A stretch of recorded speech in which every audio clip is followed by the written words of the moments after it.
जय जिनेन्द्र बंधुओं, लीजिए प्रारंभ करते हैं संस्कार मंजूषा पूर्वार्ध का वाचन पेज नंबर 161 से। चल रहे हैं हमारे बचपन के संस्कार और आज इसमें हम शीर्षक पढ़ेंगे चोरी से बचाएं। इसी प्रकार यदि बच्चा किसी की वस्तु को बिना पूछे उठाए तो रोक लगावें, चाहे वह चीज़ बहन भाई पापा मम्मी की भी क्यों ना हो, चाहे वह मूल्यवान हो या अल्प मूल्य वाली हो, चाहे सुंदर हो या असुंदर हो, चाहे वह साइज सहज मिलने वाली हो या नहीं मिलने वाली हो, चाहे खाने की हो या अन्य उपयोग की, चाहे सुंदर खिलौना हो, यहाँ तक कि वह अति आवश्यक चीज भी क्यों ना हो, बच्चे को समझावें, बेटा दीदी भैया की चीज बिना पूछे नहीं उठाते, फिर उसको आवश्यकता पड़ेगी तो वो क्या करेगी या करेगा? तुम उसको तोड़ दोगे तो दीदी कैसे पड़ेगी?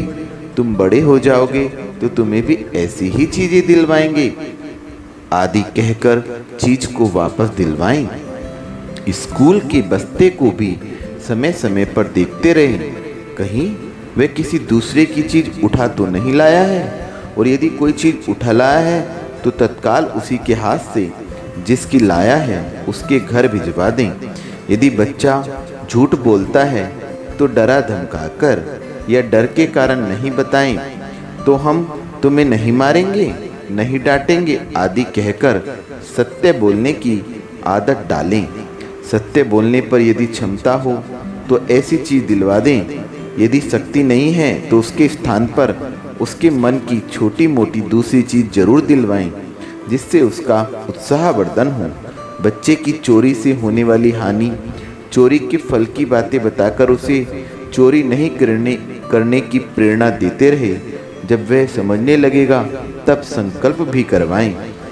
यद्यपि चोरी करना आत्मा का गुण नहीं है, इसलिए जब कोई भी सर्वप्रथम चोरी करता है, किसी की चीज उठाता है, तब उसको बहुत डर लगता है।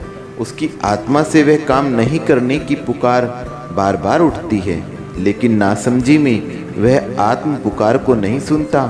बचपन में जब सर्वप्रथम कोई चीज उठाता है तब उसके बहुत डर लगता है, लेकिन चोरी करने पर माता पिता कुछ नहीं कहते हैं और किसी के शिकायत करने पर बच्चे का पक्ष लेकर सामने वाले से लड़ते हैं तो बच्चा निश्चित रूप से चोरी करना सीख लेता है। और यदि प्रथम बार में ही माता पिता उसका पक्ष न लेकर सही जानकारी करके बच्चे को थोड़ा सा डांट देते हैं तो बच्चे का चोरी करना तत्काल बंद हो जाता है, वह आदत नहीं बनती। थोड़ी बड़ा होने पर भी कभी कभी बच्चा अपने मित्रों के बहकाव में आकर भी चोरी करने लगता है, कभी आवश्यकताओं की पूर्ति होने पर भी चोरी करने लगता है, और भी अनेक कारणों से बच्चा चोरी कर सकता है। अतः पहले कारणों की जानकारी करके फिर उपाय करें, फिर प्रेम पूर्वक सामान्य से इलाज करें। एक बार एक लड़का अपने मित्रों के बहकावे में आकर दुकान से रोज पैसों की मुट्ठी भरकर ले जाने लगा। एक दो दिन में उसके पिताजी ने उसे ऐसा करते हुए देख लिया। उन्होंने वह कब जाता है, कहाँ जाता है आदि सब की जानकारी ली और बच्चे से गंभीरतापूर्वक कहा, बेटा अब तुम दुकान पर मत आना। बच्चा सब समझ गया, क्योंकि जैसे ही वह लौटकर आया था तब उन्होंने कहा था, लेकिन उनके उन थोड़े से गंभीरता के शब्दों ने बच्चे को अंदर से हिला दिया। उस दिन से उस बच्चे ने कभी चोरी नहीं की।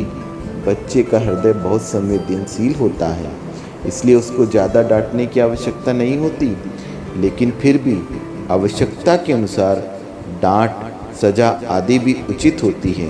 कभी कभी बच्चा रोज़ रोज़ नई चीज़ें लाता है और पूछो तो कह देता है मेरे दोस्त ने दी है, मेरी सहेली ने दी है। ऐसे समय में बच्चे की उन बातों पर विश्वास नहीं करें, क्योंकि कोई ऐसा दोस्त नहीं होता जिसके पास इतने पैसे हैं, जिसके पापा अनावश्यक इतने पैसे देते हैं, जिनसे वह अपने लिए भी चीज़ खरीद लेता हो और मित्रों को भी दे देता हो।